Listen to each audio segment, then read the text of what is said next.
ఈ రోజున మీరు సైన్స్ ఎన్నో విషయాలు కనుక్కోవడం వల్ల ఆవిష్కరణలు మనం ఒకసారి గుర్తు చేసుకోవాలి.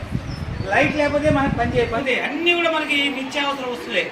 ఈ రోజు ఇవన్నీ ఉన్నాయి కాబట్టి మనకి హ్యాపీగా అవన్నీ ఎక్కడి నుంచి వచ్చాయి అంటే సైంటిఫిక్ డిస్కవరీస్. ఇవాళ మొబైల్ అనుకుంటా మీరు తెలుసా, mobile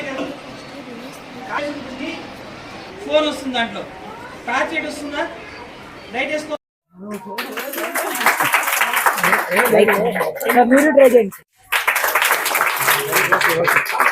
Sixth class Sri Gopal Krishna English medium. This is a windmill. The windmill is used to draw water from the tube wells and to run flour mills. Also generate electricity. The wind makes the windmill. Thank you.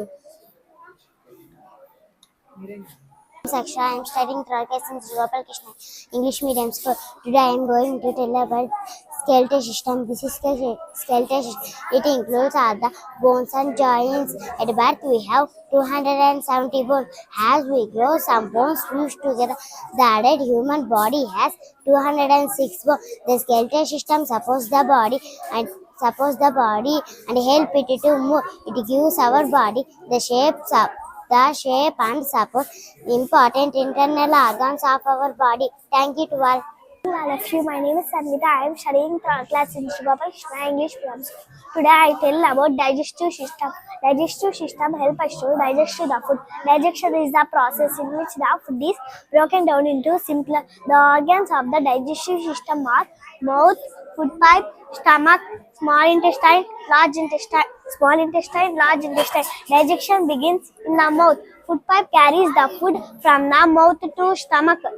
The major part of the digestion takes place in the stomach.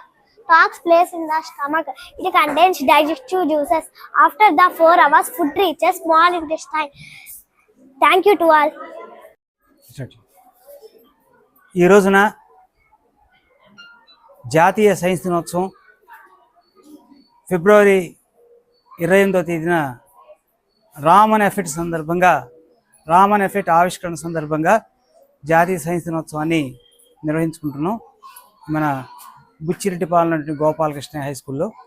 ఈ సందర్భంగా science for society, సమాజం కోసం విజ్ఞాన శాస్త్రం అనే కాన్సెప్ట్ను ఆధారం చేసుకుని పాఠశాల విద్యార్థులు ఏర్పాటు చేసినటువంటి రకరకాల థీమ్స్ ఆధారంగా సైన్స్ ప్రయోగాలని కూడా చాలా ఆకర్షణీయంగా ఉన్నాయి.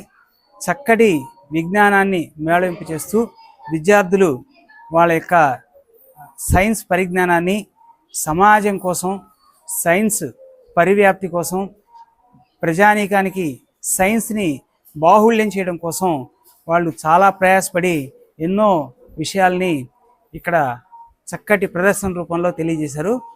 ఇవన్నీ కూడా చక్కటి విజ్ఞానాన్ని విద్యార్థులకి, ప్రజలకి అందజేస్తున్నాయి. సో ఈ విధంగా సైన్స్ని జనబాహుళ్యం చేస్తేనే సైన్స్ యొక్క విలువ అనేది నేర్చుకుంటే విద్యార్థి లోకానికి, సమాజానికి తెలియజేస్తుంది. కాబట్టి ఈ పరిస్థితుల్లో సైన్స్ని అందరికీ అందించడం కోసం ప్రయోగాన్ని మూలభావంగా చేసుకొని బుచ్చిరెడ్డిపాలెం గోపాలకృష్ణ స్కూల్ వాళ్ళు ఏర్పాటు చేసినటువంటి ఈ సైన్స్ ఎగ్జిబిషన్ అనేది చక్కటి సందేశాన్ని విద్యార్థులకి అందజేస్తుంది. Thank you. బుచ్చిరెడ్డిపాలెం శ్రీ గోపాలకృష్ణయ్య పాఠశాలలో ఈ రోజున జాతీయ వైజ్ఞానిక దినోత్సవం సందర్భంగా మా ఈ కార్యక్రమాన్ని విద్యార్థులు తయారు చేసిన సైన్స్ ప్రయోగాలన్నింటినీ కూడా ప్రారంభించిన వారు డాక్టర్ వారణాసి దుర్గాప్రసాద్ గారు. వారు ఔత్సాహిక ఖగోళ శాస్త్రవేత్త, విశ్రాంత ఉపాధ్యాయులు, అనేక అవార్డులను స్వీకరించారు. సైన్స్ పట్ల అనేక మ్యాగజైన్స్ కూడా తయారు చేశారు. వారు ఆల్ ఇండియా సైన్స్ కాంగ్రెస్ మెంబర్గా కూడా పనిచేశారు. అనేక మంది విద్యార్థులకు ప్రేరణగా వారు గురుకుల పాఠశాలలో పనిచేసే సమయంలో విద్యార్థులందరి చేత ప్రయోగాలు చేయించారు. సమాజం కోసం సైన్స్ అనే కాన్సెప్ట్ తోటి వారు నిరంతరము అన్ని పాఠశాలలు తిరిగి విద్యార్థుల్ని సైన్స్ పట్ల ఆకర్షించే విధంగా తయారు చేస్తున్నారు. ధన్యవాదాలు.